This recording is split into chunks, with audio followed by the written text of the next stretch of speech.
Hello，大家好，我是小陈。今天呢，给大家分享两个维修中的小工具、小助手。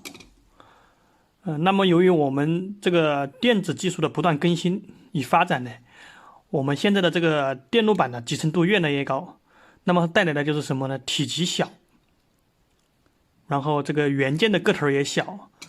那么由于这两种情况呢，我们在维修中呢，第一是焊接不好操作。第二呢是这上面的这个标识太小看不见。那么我今天就跟大家分享两款工具来解决这两个问题。首先呢是这一个电路板的这种夹具啊，这个在网上买的话只要几块钱啊，具体反正不到10块钱，具体多少我忘记了啊。那么这个东西呢，我们可以在维修一些小的电路板啊，像这种电路板的时候，我们如果单独的进行这个焊接的话啊，那么它容易这个晃动，不便于焊接。那么我们就可以用上这个夹具，我们对它的一个夹持啊，大家可以看一下啊，它这个上面是有2个槽的啊，它这个电路板是可以放在这个上面的啊，这样卡进去的啊。那么这个距离也是可以调整的啊。通常修手机的朋友们呢，一般都有这个东西啊。那么我们在修这种小型电路板的时候，我们可以通过这个东西啊，把它调到一个合适的位置。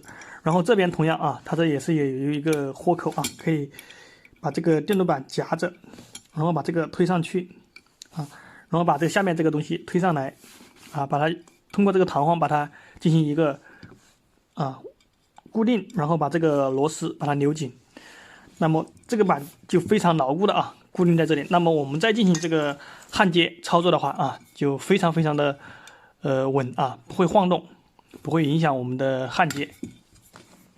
那么同样我们像这种也可以夹持啊，这个是以一个电脑内存条为例啊，我们可以把这个距离调开一点，然后这样也可以啊，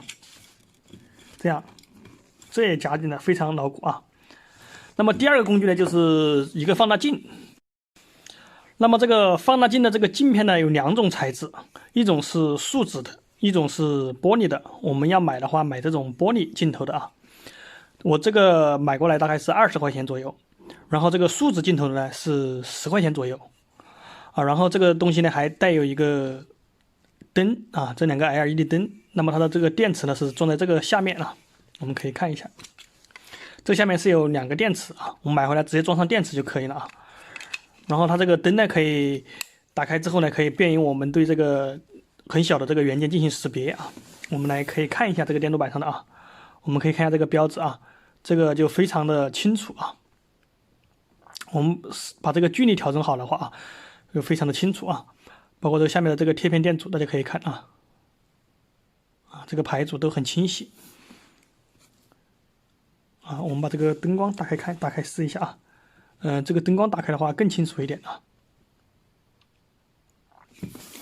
那么所以说有这个东西呢，我们在看这个电路板上的非常小的元件和这个走线的话啊，包括这个过孔都可以看得很清楚。那么这个放大镜呢，大家一般买的话，买一个40倍的就可以了啊，20来块钱，这个是非常好的啊。然后它这个买过来之后呢，有一个这个保护套啊，大家在平常不用的时候一定把它装到这个保护套里面啊，避免把这个镜片给刮花了，就再使用的话就看不清楚了啊。那么这2个工具呢，在我们日常维修中呢，还是有很大的作用啊。那么大家在日常维修中呢，可以去买一下这2个工具啊，这2个工具在网上都能买到啊，而且价格也不贵，非常的实用啊。好，那么本期视频跟大家分享到这里。谢谢大家观看。